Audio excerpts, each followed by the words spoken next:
Всем привет, с вами Евгений, и вы на канале Лесные истории. И вот, наконец, мы выбрались в лес, зимний, белорусский, минус 14 градусов за бортом, как я и обещал. Будем сегодня разжигать костер при помощи такого инструмента, как огниво. Почему я выбрал именно это место?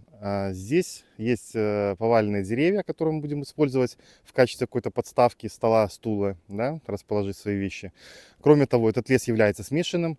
Это часть леса, по крайней мере. Здесь представлена и береза, и хвоя, и сосна, и различного рода кустарниковые растения, которые нам также помогут для сбора древесины для нашего будущего костра. Сейчас наша задача очистить место от снега по возможности размерами метр на метр. После чего мы сделаем с вами подложку, я вам все покажу, для более эффективного розжига будущего нашего костра. Итак, для того, чтобы нам сделать удобную, надежную основу для костра, для начала нам необходимо насобирать разного такого примерно диаметра, не сильно крупные ветки, и выложить их ровными рядами на снег. Я приближу, потом покажу, для того, чтобы сделать такую как бы площадочку, как изолятор от мокрой, застылой земли и будущего тающего снега. Очень полезно с собой брать на природу пилу. Она мне гораздо во многих случаях больше нравится, чем топор, ввиду, мне кажется, как я лично считаю, менее энергозатратности. Она легче, с некрупными какими-то стволами она справляется на ура. И, на мой взгляд, какая-то затрата энергии гораздо меньше. То есть, грубо говоря, вот такая вот жерть сухая. Обычная китайская пилка, я не знаю, купил в белорусских рублях, что в районе 9 рублей, по-моему, в Галомарте. Отлично пилит, вопросов абсолютно никаких к пиле нет. Вот, собственно, опять же, почему нам пригодилось это упавшее дерево. Как подставка какая-то, то есть как все что угодно.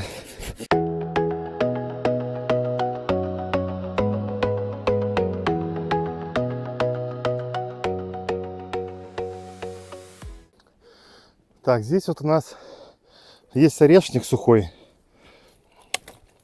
с которого мы как можно тоньше находим сухие веточки. Так, это сырая. Вот. Как можно меньше в размере, как спичка, может быть даже тоньше. Они нам понадобятся именно для первого вот этого вот нашего маленького запала, от которого пойдет уже все остальное.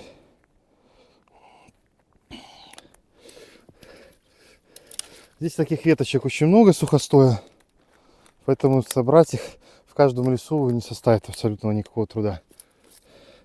То есть вот такие вот тоненькие маленькие веточки. Это вот то, что вам будет нужно на первом этапе. Ну и, конечно же, березовая кора. В данном случае это не кусок осины засохший, но я думаю, тоже она нам неплохо подойдет. Почему березовая? Так как она пропитана дегтярными веществами и очень хорошо поддается горению. То есть она схватывается практически как пропитанная горючей смесью бумага. Горит отлично и дает довольно-таки большое количество жара. В принципе, береза, она дает очень много жара.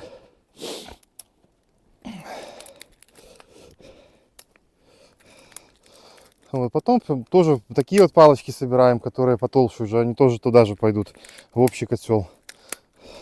С мелких на них будет все перекидываться. И вот так вот не спеша подготавливаем себе розжиг.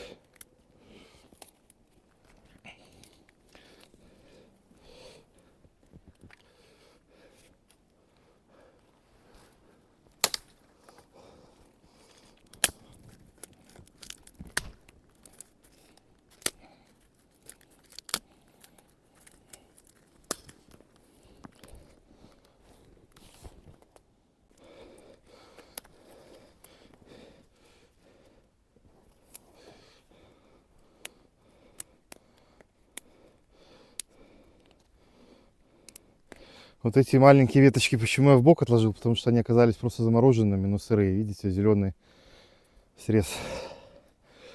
Вот такие вот щепочки. Под низ кора.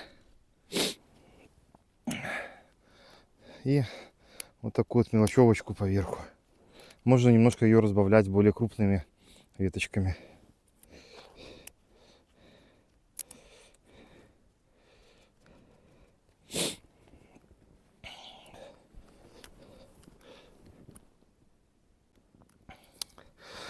Далее берем огниво.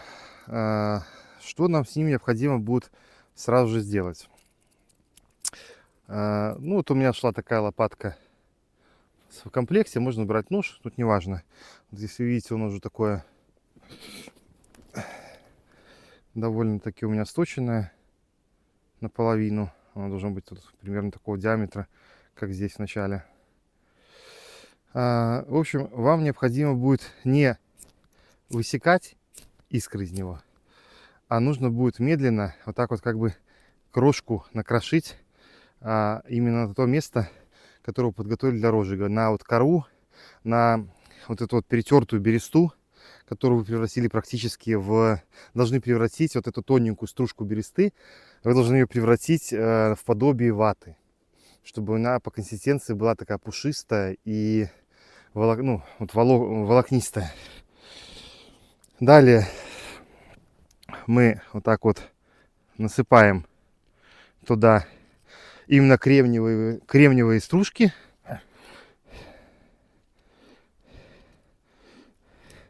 Ее не жалеем. Чем больше, тем лучше. Очень вам поможет тоже, чтобы довольно-таки практически 100% таким образом распалить костер. Ну, скажем так, мы понимаем, что мы используем огниво в самом последнем случае, потому что это тот инструмент, который у нас лежит в рюкзаке, который никогда в жизни не намокнет, ничего с ним такого не случится, он свои свойства всегда будет сохранять. Но к нему мы обращаемся в том случае, когда у нас там уже, понятно, там зажигалки, спички и прочие там горелки по какой-то причине вышли из строя. Соответственно, ситуация, скажем так, будет, ну, примерно несколько экстремальная, да, критичная. Что посоветую? Из куртки, из подкладки, с внутренней стороны, где-нибудь в районе пояса, так как это будет менее всего чувствительно. Делаете маленькое отверстие и достаете маленький кусочек синтепона, совсем небольшой, утеплителя. Ну, не знаю, что у вас там, синтепон, пух, там, неважно. Небольшой клочок этого утеплителя и кладете туда же. Сейчас я вам продемонстрирую.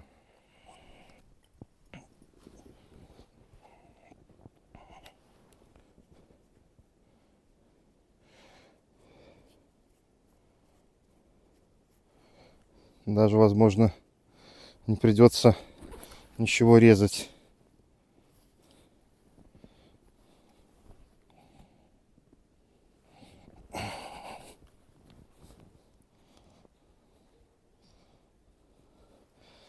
Вот достаете вот такие вот маленькие кусочки. Они, в принципе, на тепло вашей куртки никак не отразятся. Но зимой, именно в такой вот лютый мороз, как сегодня, вот минус 14, оно действительно очень сильно чувствуется. Вот, такого кусочка вам будет вполне достаточно. Так, сейчас я застегнусь по-быстрому, чтобы это не было последним видео в этом году и в целом.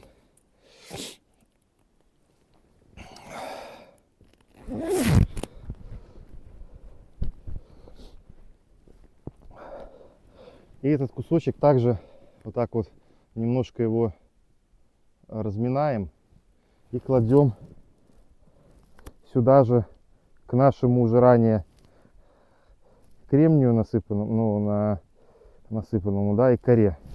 Что делаем дальше? Еще немножко кремния.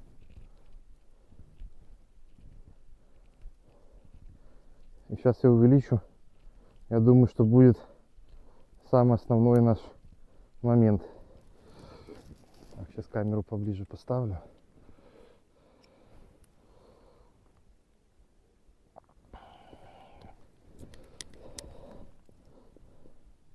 Руки, честно говоря, уже немели, но в перчатках очень неудобно это делать. Поэтому сейчас, я надеюсь, мы разведем быстро этот костер и будем греться. Заранее скажу, я поставлю потом видео на паузу, вам заранее хочу предупредить. Необходимо будет сразу насобирать будущего топлива для костра. То есть, чтобы не было такого, что у нас разведется небольшой огонек, и потом вы будете бегать по лесу и пытаться собрать опять мелких каких-то веточек, он к этому времени уже погаснет. Я себе сделал небольшой запас, поэтому вы тоже сделайте себе сразу, перед тем, как разжигать костер. Так, ну что, я думаю, этого достаточно будет, пробуем.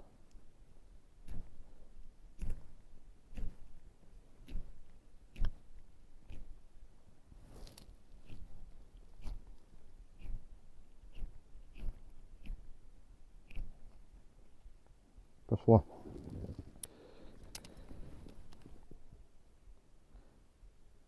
Так, и сейчас самая главная задача этот огонек поддержать.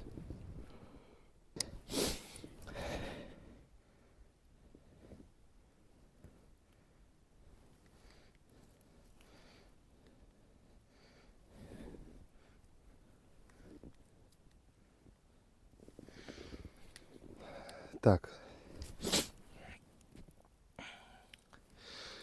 Все, теперь ваша задача максимально побольше накидывать мелких веточек, пока это все дело не просушится и не схватится.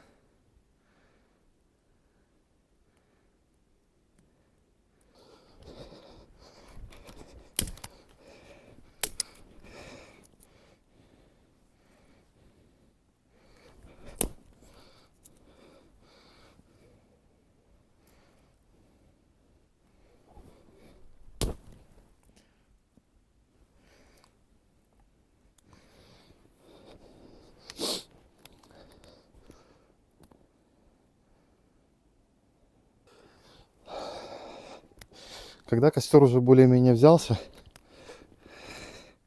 так вот опять подкидываем вот эти вот карандаши спичечные, чтобы поддержать, так сказать, наш пока маленький огонек, но уже надежный. Я думаю, что он вряд ли уже у нас затухнет. Он пока что прячется за ветками, его там особо не видно, но поверьте, он сейчас разгорится, все будет с ним хорошо.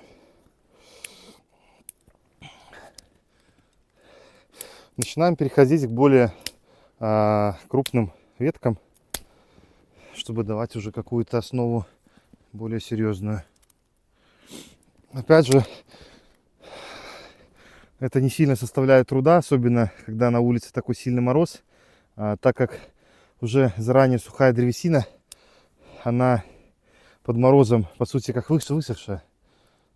Как я уже говорил в начале видео, вся вода кристаллизировалась в ней, что-то повыходило наружу через поры, и по сути она практически вся сухая максимально. Так, я думаю, сильно большой костер я разводить не буду. Сейчас он возьмется. Пока что я подготовлю котелок. Вот, кстати, можно было также помочь с помощью туалетной бумаги, что-то я совсем забыл про нее. Тоже было бы неплохо ее подкинуть, если она у вас с собой, конечно, есть, в костер. Ну, это было бы, ну, поспособствовало бы, да, более быстрому розжигу. Так, что у меня есть в котелке? Жарить мы будем, наверное, сегодня яйца. Вот на такой вот сковородочке, то есть на крышке котелка походного. Здесь я всегда с собой ношу какие-то специи, соль, перемешанную с моими любимыми приправами. Вот здесь вот в пакетике внутри, в полиэтиленовый пакетик ложу тоже спички, зажигалки, такие вещи, которые могут промокнуть и могут, ну, скажем так, прийти в негодность. Обязательно все пакуйте в дополнительные полиэтиленовые пакеты. То же самое с туалетной бумагой. Так, если вы видите, костер начинает понемножку там разгораться. Сейчас я приближу. Вот он, огонек там внутри. Он потихонечку там расходится. У себя, как говорится, дома там сидит. И потихонечку расповсюдживается.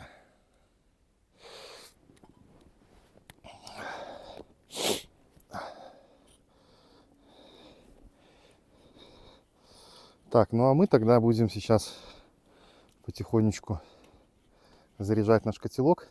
И как я обещал, сделаем походную с вами пищу.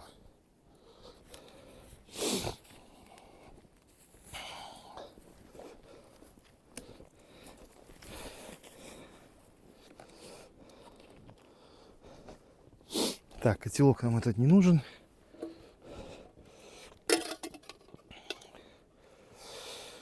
Я с собой сегодня взял 3 сырых яичка, кусочек сливочного масла тоже в пакетик положил. Тут мороз такой стоит, что в принципе ничего не будет, он не растает. И вот на заправку заезжал подзарядить машину немножко, взял такую вот буженинку, тоже пожарим ее вместе с яичками.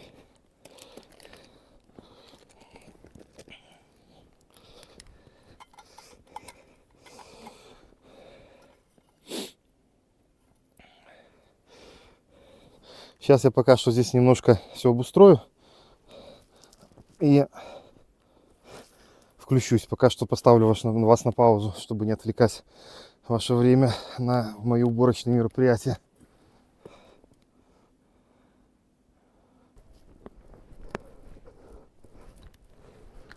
Так, надо уже быстренько сейчас жарить, доодевать перчатки, потому что руки околели до невозможности. Так, выкладываем маслице.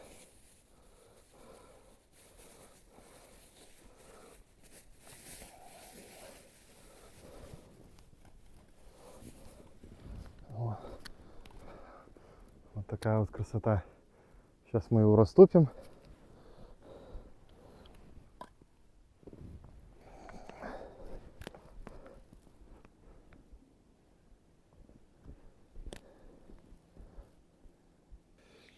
В общем, пока тут суть до дела, упала с осины снежная шапка и прямо в мой маленький костерок, поэтому вот пришлось заново раскладывать, немножко тут поколдовать.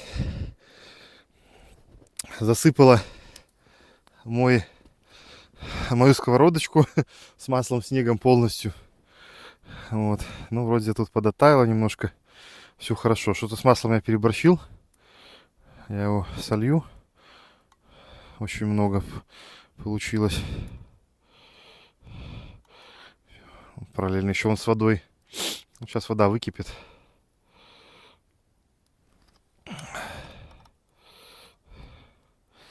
Так, что нагреется и будем жарить яички с беконом.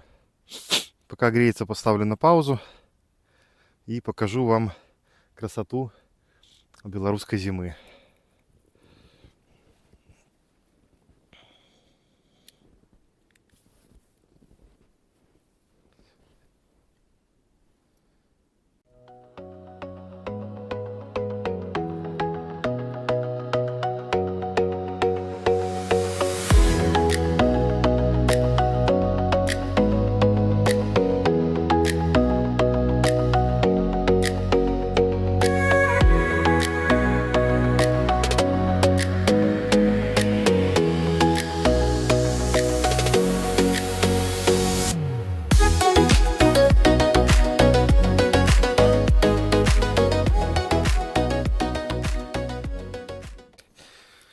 Так, сковородочка наша нагрелась. Можем начинать что-нибудь уже обжаривать. Возьмем, как я ранее показывал, буженинку. Забросим пару кусочков.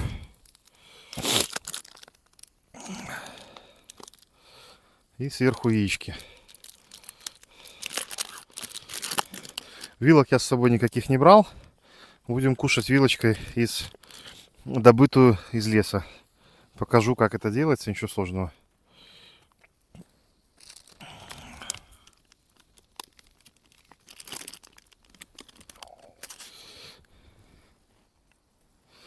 Я думаю, 2 кусочков будет достаточно.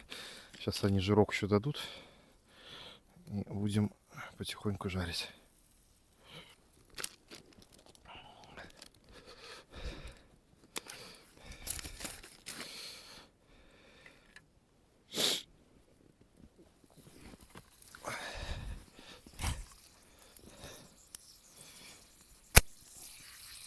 Этот звук. Обожаю его.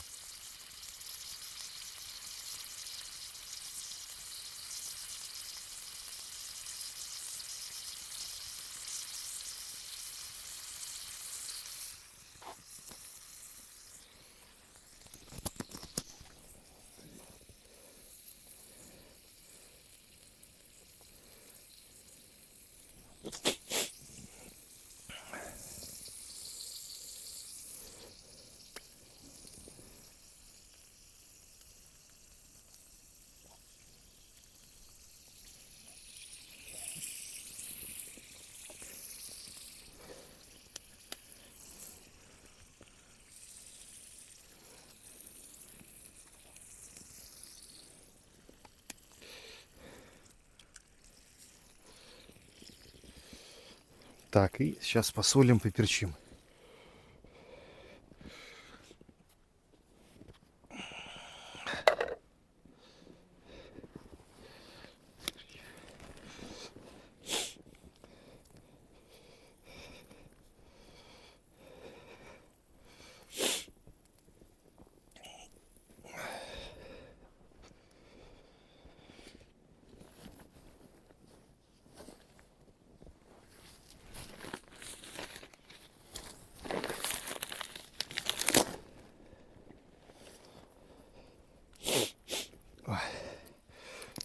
Возле костра даже руки хорошо так отогрелись немножко. Не так холодно стало. Даже тепло, я бы сказал.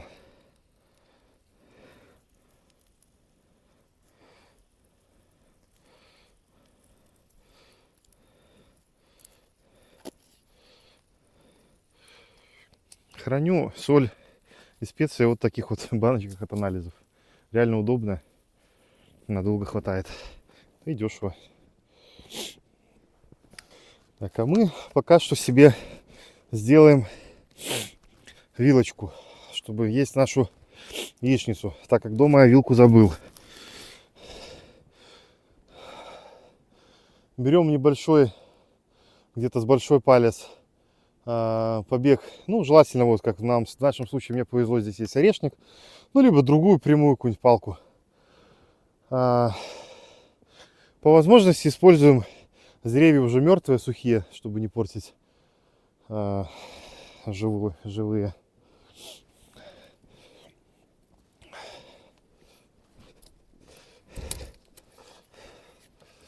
Вот какая-то сухостойная палка здесь стоит, мы ее используем сейчас.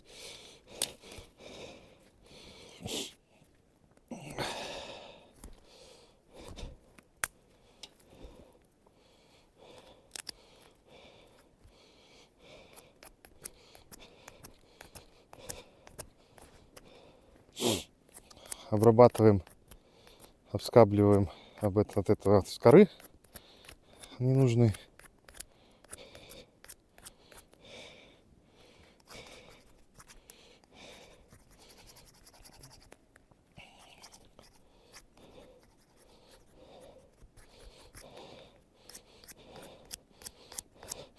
Так, сильно стараемся ее не утончать.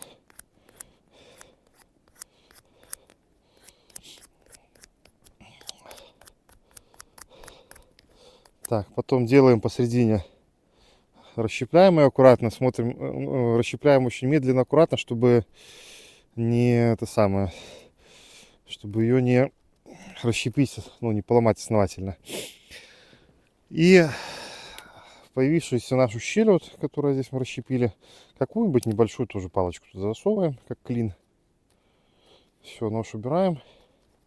Палочку поглубже эту, ножик вытягиваем. Все, раз. Вот так вот мы палочку засунули. Сейчас посмотрю, видно, тут не видно. Плохо видно. Вот, расщепили.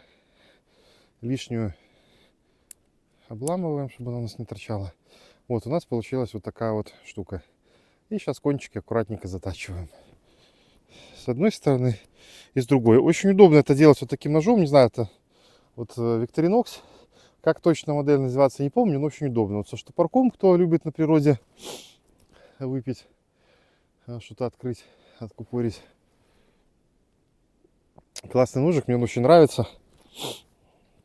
С ним какие-то мелкие работы делать удобно. Он очень острый, с завода прямо идет. По стоимости, не знаю, где-то покупал в районе 150, по-моему, или 170 рублей белорусских. Они иногда на акциях бывают. Вот, ну, как бы... У меня раньше такой нож был, и я им пользовался очень успешно. Потом на каком-то из кемпингов я его потерял. Ну, либо кто-то ему ноги приделал, не знаю. Это жалко его было. Он мне достался от товарища, мы с ним махнулись ножами, я ему свой дал, апинелевский, а у меня вот этот Victorinox. Я его потом где-то посеял, ну вот купил точно такой же. Так, в принципе, вилки у нас готовы. Можно идти приступать к нашей яичнице, которая уже тоже, в принципе, готова.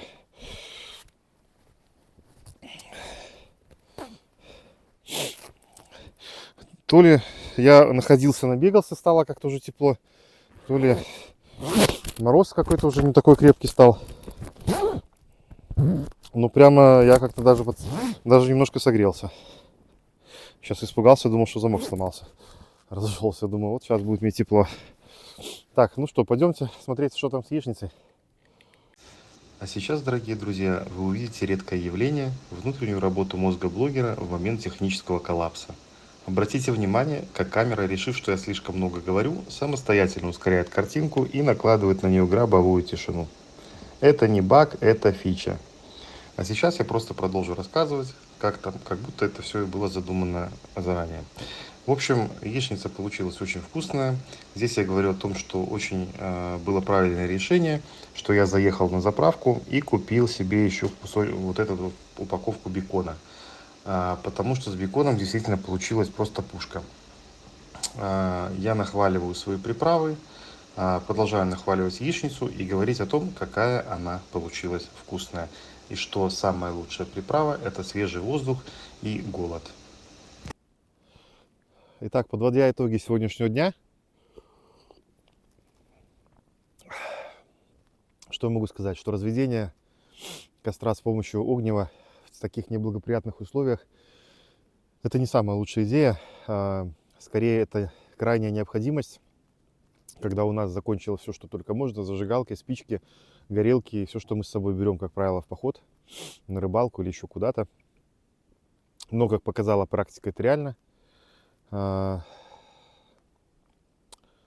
Конечно, хотел бы сказать спасибо за то, что вы посмотрели это видео до конца. Оно получилось немножко дольше, чем я планировал.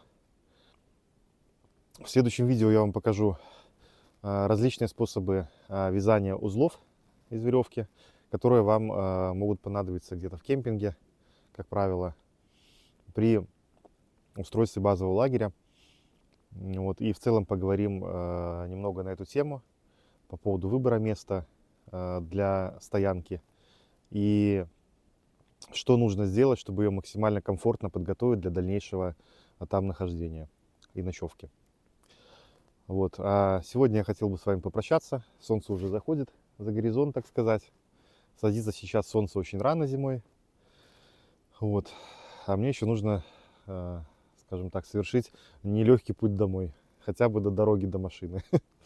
Так что всем спасибо за просмотр. Всего хорошего. Подписывайтесь, ставьте колокольчик. Всем пока.